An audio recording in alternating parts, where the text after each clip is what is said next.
Hello friends. एक लावारिस को घर मिला, 3 औरतें 3 कहानियाँ। इन दिनों मुझे एक काम वाली की अशद ज़रूरत थी। ऊपर तले के 3 छोटे छोटे बच्चे और अब चौथे की आमद थी। ऐसे में पुरानी मुलाजमा अपने गांव चली गई तो बच्चों ने मुझे चकरा कर रख दिया। इस रोज़ मैंने सुबह सुबह ही नमाज़ पढ़कर दुआ की थी, या अल्लाह कोई मददगार भेज दे, कोई ऐसी ज़रूरतमंद खातून जिसके पास बेशक रहने का भी ठिकाना ना हो। साहब नाश्ते के बाद ऑफिस चले गए थे कि दर पर दस्तक हुई। खोला तो सामने एक खुश शक्ल नौजवान मगर खस्ता हाल औरत खड़ी थी। खूबसूरत चेहरा मुरझाया हुआ था और इस पर नाउमीदी की मीठी मीठी दास्तान खुश्क आंसुओं से लिखी नजर आ रही थी। साथ एक 4 साला बच्चा भी था। ये हालत जार देखकर मैं सहम गई। क्या बात है, ज़रूरतमंद हो? मुझे काम चाहिए। मैंने इसे अंदर आने दिया। क्या काम करोगी? सारा काम जो आप कहेंगी। क्या तनख्वाह लोगी? मैंने बरामदे में पड़ी कुर्सी पर बैठते हुए पूछा। जो आप दे देंगी। कहाँ रहती हो? कोई घर नहीं है। चंद दिन जेलर साहब की बहन के घर रही हूँ। जेलर साहब की बहन के घर? क्या मतलब? जी, मैं जेल में थी, कैदी औरतों के वार्ड में। मैं समझी वहाँ सफाई पर मामूर होगी या किसी और काम के लिए वार्डन की मुआवनत करती होगी। जेलर साहब ने तरस खाकर अपनी बहन के घर भेज दिया था रिहाई के बाद। इनकी बहन अब जा रही हैं बाहर, इसीलिए काम और ठिकाना ढूंढ रही हूँ। मैं लावारिस हूँ, मेरा कोई भी इस दुनिया में नहीं है। या अल्लाह, दुआ तो की थी इस वक्त जज्बात में आकर, और तूने जूं की तू मेरी दुआ को सुन भी लिया। अच्छा ठीक है, हाथ मुंह धो लो, किचन में जाकर नाश्ता बना दो। मैं टीवी लाउंज में आकर लेट गई और वो किचन में चली गई, जबकि अपने बच्चों को इसने टीवी के सामने बिठा दिया। कार्टून लगे हुए थे और मेरे बच्चे भी बड़े इन्हमाक से इसे देख रहे थे। नाश्ता बनाने में इसने देर नहीं की। बड़े करीने से ट्रे में अंदर अंडे फ्राई किए, टोस्ट, मक्खन, चाय सब रख कर ले आई। मेज़ पर ट्रे रख दी तो मैंने कहा कि मुझे प्लेट में एक फ्राई अंडा और टोस्ट दे दो। दूसरी प्लेटों में बच्चों के लिए निकालो और इनके सामने मेज़ पर धर दो। इसने बहुत सलीके से ये सब किया। लगता था कि वो सब काम जानती है और अपने काम में माहिर भी है। नाम क्या है तुम्हारा? रहमत। अच्छा रहमत बीबी, अब तुम अपने और अपने बच्चे के लिए नाश्ता बनाओ, खुद भी खाओ और इसको भी खिला दो। तभी वो जी कहकर किचन की तरफ चली गई और मैं सोच में पड़ गई कि इसका क्या करूं, क्या जवाब दूं इसे। अपने शौहर से मशवरा करूं, वो तो मना ही कर देंगे। जेल में थी तो क्या जुर्म किया था इसने? ये सब सवाल बड़े चुपते हुए से थे। ऐसी मशकूक औरत को अपने पास रखना जिसका कोई ठिकाना भी ना था, बड़े रिस्क की बात थी। इन्हीं सोचों में थी कि वो नाश्ते से फारिग होकर आ गई। जी बीबी, बर्तन धो लूं? मैंने लम्हे भर को सोचा, ठीक है धो लो। ढेर सारे बर्तन सिंक में पड़े मेरी नज़रों के सामने घूम गए। इसने इतने सारे बर्तन मिनटों में धो दिए और इनको सलीके से जहाँ रखना था रख भी दिया। मैं किचन में आई तो वो चूल्हा साफ कर रही थी। इसकी मुस्तैदी से खौफजदा हो गई थी, ताहम दिल को ढारस थी। अशरफ वकील हैं तो फिर मुझे किस बात का खौफ है? इससे पूछ कर ही इसको रखूंगी। दिल को तसल्ली देने लगी। चूल्हा साफ कर लिया तो वो मेरे पास आ गई। रहमत, मुझको अपने बारे में सच सच बताना, तुम कौन हो और तुम्हारी क्या बिपता है? तभी तुमको रखूंगी। और देखो, मेरे मियाँ वकील हैं, कोर्ट कचहरी से रोज़ाना का वास्ता रहता है उनका। वो तुम्हारे बारे में भी मालूम कर लेंगे। लिहाजा झूठ से काम नहीं लेना और अपने मुतालिक सब कुछ मुझे सच सच ही बताना। बीबी, खातिर से रहो, झूठ से मेरा क्या लेना देना। मैं नौकरी लेने निकली हूँ, गांव की एक सीधी सादी औरत हूँ। कौन से गांव की हो तुम? हमीद वाला की। अरे वो तो हमारा ससुराली गांव है। मेरा साबका मुलाजमा भी वहाँ की थी। तब तो तुम्हारे बारे में हर मामला खूब मालूम हो जाएगा। अब बताओ, किस जुर्म में तुमको जेल जाना पड़ा? कोई जुर्म नहीं था बीबी। यहाँ कोई जुर्म ना भी हो तो जेल जाना पड़ सकता है। आप तो वकील की बीवी हैं, आप खूब ये बात जानती होंगी। कि वो पाँव पिसार कर बैठ गई और सुकून के साथ गोया हुई। 11 बरस की उम्र में मेरी शादी अब्बा ने दूर के रिश्तेदारों में कर दी और बदले में इनकी बेटी को अपने बेटे नईम से ब्याह कर ले आए। 11 बरस की बच्ची भला अपना घर छोड़कर किस तरह दूसरे घर में खुश रह सकती है?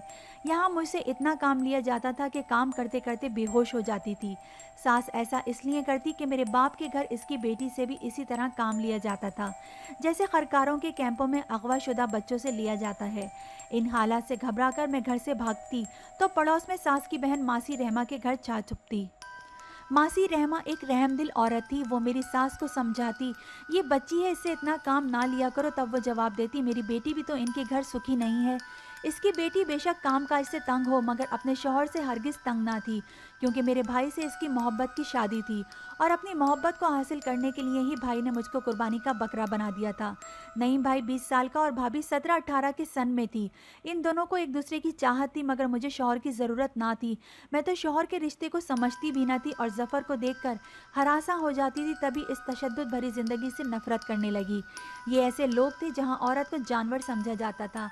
दिन रात के इस जब्र ने मेरी हालत काबिल रहम कर दी। जब मैं शादीशुदा होने को कबूल ना कर सकी तो शौहर समेत घर के सभी अफराद ने मुझको मार से सुधारने का बेड़ा उठा लिया। अपने से 20 बरस बड़े इस शख्स से, जिसको सब मेरा घरवाला कहते थे, मुझको डर लगने लगा था। वो मेरा हमउम्र साथी ना था, मेरी ज़हनी हालत को नहीं समझता था। वो जब मुझे बुलाता भागकर सास के पीछे छुप जाती। तब वो मुझको परे धकेल कर कहती, दूर हो जा मुझसे, इतनी बड़ी हो गई है, अब बच्ची तो नहीं है कि मुझसे लिपटती है, परे हट तू। 3 साल मैंने ससुराल में बमुश्किल गुजारे थे कि मुझसे मायूस होकर ज़फ़र ने गाँव की तलाक याफ्ता औरत से मरासिम बढ़ा लिए और दोस्ताना रिश्ता इस्तवार कर लिया। इस औरत का नाम गौहर था। जो ही वो ज़फ़र की ज़िंदगी में आई, वो गुलाब की मानद खिल उठा। इसने औरत के विरसा से बात की। इन्होंने 1 लाख रुपए की शर्त पर गौहर का रिश्ता देना कबूल किया। ये रुपया ज़फ़र मुझको तलाक देकर ही हासिल कर सकता था और जो शख्स मेरे औज़ इसको 1 लाख देता, वो मुझको इसके निकाह में दे देता। इसने सोचा अगर कोई 1.5 लाख देने वाला मिल जाए तो बात बन जाएगी। इस तरह वो 50,000 रुपये मेरे विरसा को देकर इनका गुस्सा ठंडा कर पाएगा, बशर्ते कि वो इस सौदे पर राज़ी हो गए। तब इसकी बहन का घर भी आबाद रहेगा और इसके मन की मुराद भी पूरी हो जाएगी। ज़फ़र ने तलाश शुरू कर दी। साथ वाले गांव का एक आदमी इन्हीं दिनों दुबई से आया था। वो मुसलसल 4 साल वहाँ मेहनत मजदूरी करता रहा था और काफ़ी रकम जमा करके अब अपने वतन लौटा था। इस आदमी की कोई बहन ना थी, माँ भी मर चुकी थी। इसको अपने लिए रिश्ते की हाजत थी। इसने एक दोस्त से मदद चाही। वो दोस्त ज़फ़र का वाकिफ़कार था। इसने ज़फ़र को सलाह दी, तुम अपनी बीवी से खुलासी चाहते हो तो ये सौदा मिस्त्री मसूद से कर लो। नया नया दुबई से आया है, वो तुमको 1.5 लाख रुपए दे देगा। इधर जब ज़फ़र ने नईम से मेरी तलाक की बात की तो मेरे वालिदैन ने शोर गुल कर दिया। नईम हरगिज़ अपनी बीवी को ना छोड़ना चाहता था। इनके 2 बच्चे जन्म ले चुके थे। इसने मामला अपने हाथ में ले लिया। मेरी तलाक का खुद भाई गवाह बन गया। तलाक के बाद मेरा मिस्त्री से निकाह हो गया। इधर भाई ने मुझको खुद मसूद मिस्त्री के हवाले करके 50,000 जेब में रख लिए। ज़फ़र ने बकिया लाख रुपया गौहर के विरसा को पकड़ाकर इससे निकाह कर लिया। मेरा बूढ़ा बाप अपने ही जवान बेटे के हाथों बेबस रोता पीटता रह गया। दरअसल ज़फ़र ने मुझे तलाक देने से पहले मेरे माँ बाप को जाकर ये कहा था कि तुम्हारी लड़की मेरे पास बसने को तैयार ही नहीं है। मेरे भाई ने अब्बा को कहा, कसूर तुम्हारी लड़की का है, ज़फ़र का नहीं। वो तो बसाना चाहता है, यही नहीं बसना चाहती। इसको अपना शौहर नहीं मानती तो वो इस बेकार रिश्ते का क्या करेगा। इस ज़िद्दी लड़की की यही सज़ा है कि इसको किसी दूसरे गाँव ब्याह दो और हम मियाँ बीवी को खुशी से आबाद रहने दो। अब ये हुआ कि सुबह ज़फ़र ने मुझे तलाक दी और शाम को भाई ने ख़रीदने वाले से मेरा निकाह पढ़वा दिया, जो मुझको लेकर अपने गांव आ गया। रुपयों की खातिर इन लोगों ने मुझको इद्दत भी पूरी करने ना दी। जब वो मुझे लेकर गांव लाया, इसके साथ चंद दोस्तों को भी इल्म हो गया।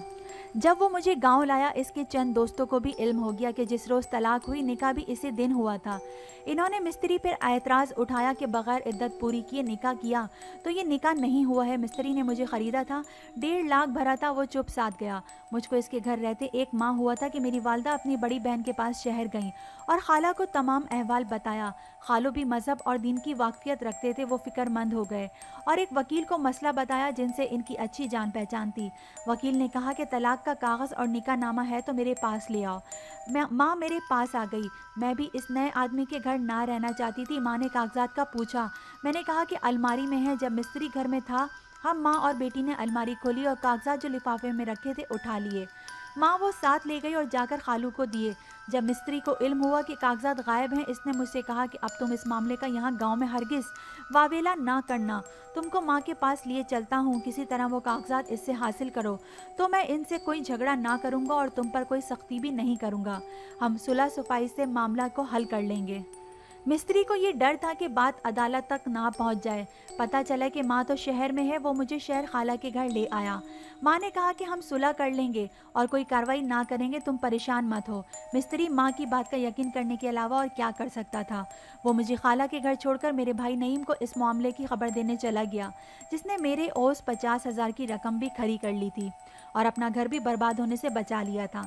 मिस्त्री ने शाम को मुझे लेने को आना था। इसके जाते ही खालू वकील के पास ले गया, जिसने अदालत में मेरे बयान करवा दिए। नईम को मिस्त्री ने सारी बात बता दी। इसने कहा, तुम फिक्र ना करो, मैं तुम पर केस ना होने दूंगा और हम तुम्हारी बीवी को तुम्हारे ही हवाले करेंगे। भाई मेरे पास आया, मुझे समझाया बुझाया, मगर खालू ने मुदाखलत की कि ये निकाह दुरुस्त नहीं है, तुम ये जुल्म ना करो। जब भाई ने देखा कि खालू मेरी तरफ है, वो मेरे और खालू के खिलाफ हो गया और मिस्त्री के साथ मिलकर खालू पर अगवा का पर्चा करवा दिया। मैंने अपने इस बच्चे को भी जेल में ही जन्म दिया और ये मेरे साथ वहीं रहा है।